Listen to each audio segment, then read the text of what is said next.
Have you ever asked God for clarity and then felt like everything got totally more confusing? Like you were praying for purpose, but your days just felt ordinary. I've been there, but what I didn't realize at the time was that God wasn't ignoring me, He was routing me. And what I felt like was a delay was actually divine direction. Today, I want to take you through how surrendering my plan led me to launch a digital business with God at the center and gave me the purpose that I had been dreaming about. Hey everyone, welcome to the Thoughtbot Podcast. Today is for those who are entrepreneurship minded, and I'm going to go into some detail about how I got started doing what I'm doing and how you can too. And even if you're not looking to start a business, but you're wanting to launch a ministry or learn how to leverage time online to connect with the calling that God has on your heart, this episode is for you. So make sure to hit subscribe and let's get into it. So for years, I thought that launching a business meant having it all figured out. You know, the perfect plan, a clear message, the right degree, the right credentials. But what I've learned is that clarity doesn't always come before you begin, right? You cannot have this completely concise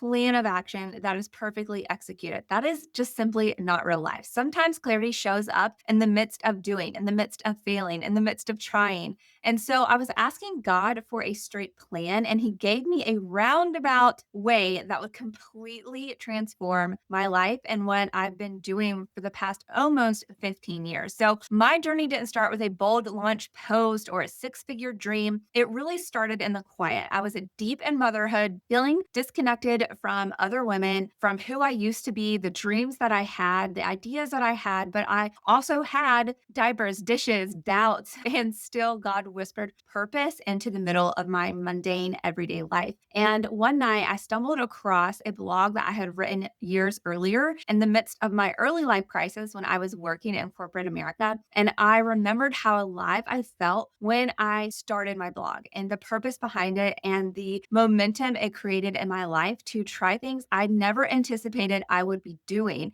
And that night, instead of just scrolling social media or binge watching another silly reality show, I opened up my laptop and wrote, and not for an audience, but just out of obedience. What was on my heart? What was God calling me to? What was I walking through mentally, physically, spiritually in the season I was in now? And what I hoped my life and my purpose would look like. And that became kind of this pattern. I didn't know I was starting to build a brand at that point. I didn't have a funnel, but I was showing up and I started feeling more confident. I started making videos. I started talking on social media and faithfully, quietly, slowly. And in that obedience, God began opening up ideas and doors and connections that I was not actually looking for at the time. So Zechariah 4:10 says, "Do not despise small beginnings, for the Lord rejoices to see the work begin." I have had to come to that verse just even recently because I, as I mentioned, was building and starting to walk more in my purpose in the midst of being a mom. And I had 3 children in a 5.5 year period. And so I was busy. And although I had all these big ambitions and dreams and ideals and goals I wanted to achieve, I had to surrender my plan to the Lord because my expectations were huge. I'm one of those people that think anything is possible and always think to myself, why not me? Like I could do that too. When I see others excelling and achieving and hitting all these milestones, I am just bred, I guess, to think, well, I can do that too. But here's the caveat. I can only do that through the strength that God gives me because there's not enough hours in the day, enough energy, enough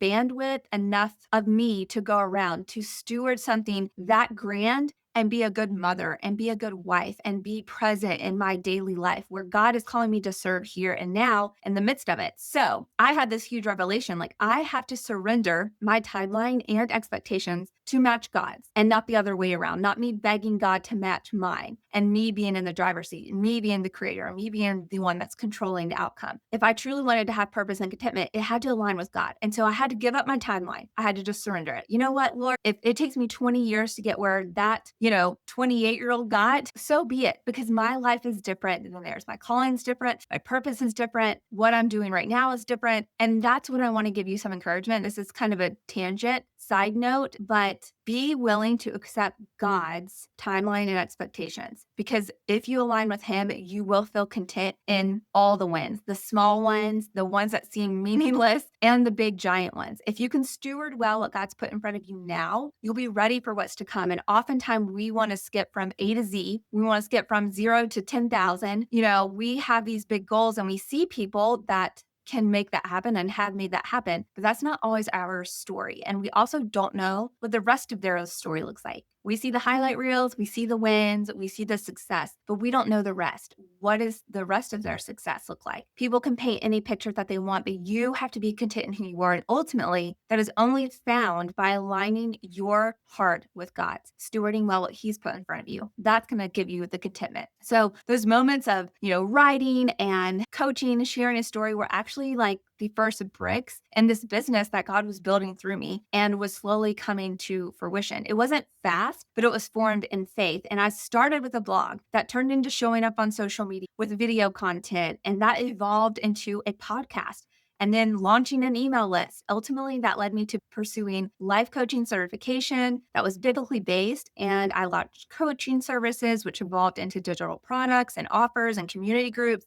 And now I have multiple streams of income and I have learned how to manage this digital business, starting from simply being stuck in my life and starting a blog because I felt the Lord prompting me to write and in a way that others could read. So if you're watching this wondering if God could use your story to build something impactful, He can. The answer is, of course. So it probably won't look the way that you might imagine. I never thought when I was in college getting healthcare degrees and getting MBAs that this would be the outcome of all of that education and hard work and going through corporate America and doing all of that stuff. I didn't know this is where my heart would lead. And this is what God has prompted me to do and has formed this life that I'm now living. So it's not always going to look the way you imagine, but here are 3 truths that I want to share with you about launching with God. Number 1, God does not waste detours.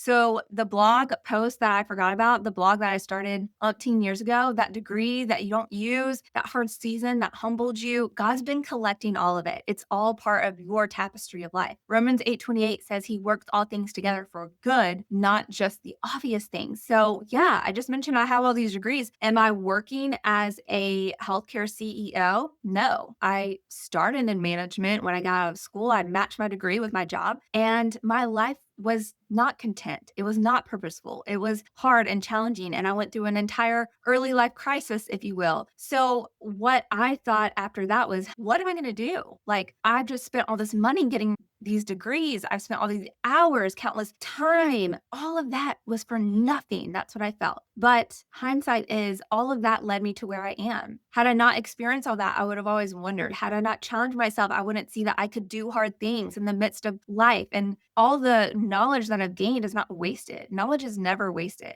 It's always a stepping stone to more things that you can learn, more ways that you can apply it. And that's been the truth that I've experienced. Number 2, faith is a strategy. Most people want to feel confident before they act like they got it all together. It's all written down. They know exactly how to execute. But biblically, action often precedes clarity. Hebrews 11 is full of people who moved before they knew how it would work out. When I started offering coaching, I didn't know it would become a business. I didn't know if anyone would want to be coached by me, but I moved and God multiplied. And then the third thing is digital doesn't mean disconnected. Launching an online business kind of seems pie in the sky. Like, yeah, that works for those people, or they've had great success at that, but I'll never reach that goal. Number 1, that thinking is going to keep you from never reaching the goal. But number 2 is that it's not disconnected. It's an opportunity because with God, when you are partnering with God, it means that your business online or in person or in any other form is going to make the impact that it's called to. So running a business online doesn't mean that you're not having a full connection.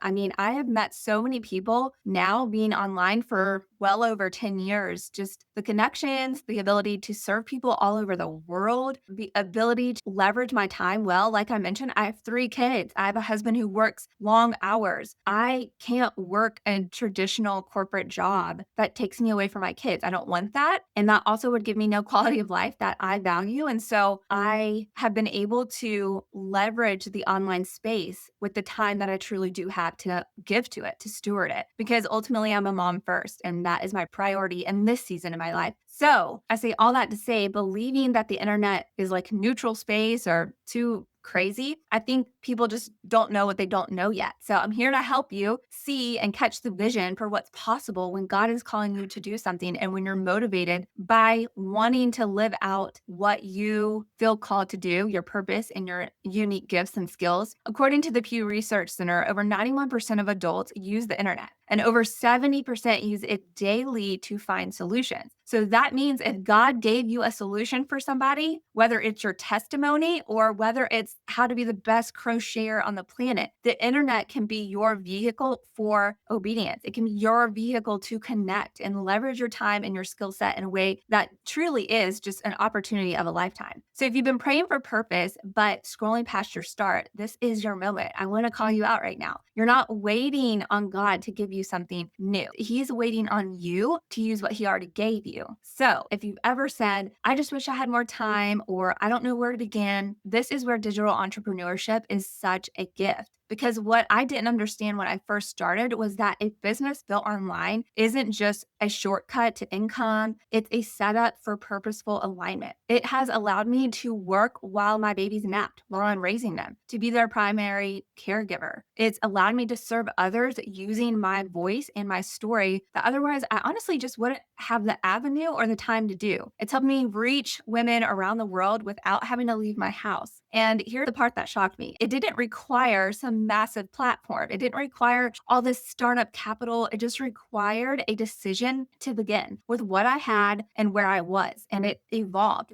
Building digitally meant I could steward what God gave me in the season that I'm in now and not someday when life quieted down. And the more I showed up with intentionality and faith, the more he opened doors and helped me catch visions for things I never thought I could do or have the bandwidth to learn. And that's why this matters, because you don't need more information. You need a launch pad that aligns with your real life and one that honors the season that you're in now, your values, your mission, your hopes, your dreams. And I want to plug the Kickstart bundle. That's why I created it, because I needed it. I needed clarity, confidence, and like a shortcut strategy to help me get up and going. And this bundle is essentially concise information that I've learned over the last 10 years, learning how to navigate showing up online, how to offer services or products online in a way that has allowed me to leverage my time, leverage my calling, my purpose, my hopes, and my dreams, all while staying true to who God called me to be and stewarding what he had for me in the seasons that I've been in since becoming a mom almost 10 years ago. So inside this Kickstart bundle, you're going to get a Canva starter guide, which Canva is a very robust, beginner-friendly graphic design software that is available on your phone, on your iPad, on your desktop. It helps you create beautiful graphics, beautiful ebooks or guides or presentations. It's just an all-in-one graphic designer, and it's amazing. So this is going to teach you how to do that. So if you want to create a guide on how to potty train your toddler, or you want to create a Bible devotional, this is where you can create all of it and have it available to those who need your solution. It also has a digital wealth guide, which is your map to launching a digital business, like how to do it, how to get thinking, how to get those wheels turning, and physically how to create the thing, how to make the process work for you, and just understanding logistically, how would I even, get that devotional out into the world? How would I even offer that potty training guide? This is teaching you how to do that. And that comes from years of experience and also knowing the latest avenues and tools in which you can supply that solution to your customer. And then it also includes a Christian's Real Guide, because it's helping you learn how to market and put out into the world what it is you're hoping to offer and the transformation that you're giving to those who are needing it. So this is showing you how to convey yourself, how to show up if yours is strictly faith-based, how you can do that and still be part of the sea of social media, and also other ways in which to market yourself online. Because this is why obedience and structure equals sustainability. And I've been through seasons of burnout of trying to figure it out on my own, try to leverage all the different tools that are out there, scrambling in my brain how to connect all these things, how to make it work, how to show up, how to get it out there. And that's the deal. You burn out if you're not structured and you're not disciplined and you don't have that path. So you don't need a team. You don't need to hire a bunch of people. You don't need a massive following. You just need a willingness to start and start small and a tool that helps you begin well. So hear me out. I didn't launch my business in this lightning moment. I built it brick by brick with God's direction and a whole lot of surrender. And if he did it for me, he can do it for you, of course. The roundabout way might just be the holy way, and letting go of that pressure and the expectations, trusting his pace above all, and taking that first step, saying that first yes. So comment below with I'm building with God. And if this spoke to you, grab the Kickstart bundle. You can check it out below. Your first faithful step toward the digital business that God has placed on your heart. The link is in the description. Let's build boldly together. I'll talk to you soon. Bye for now.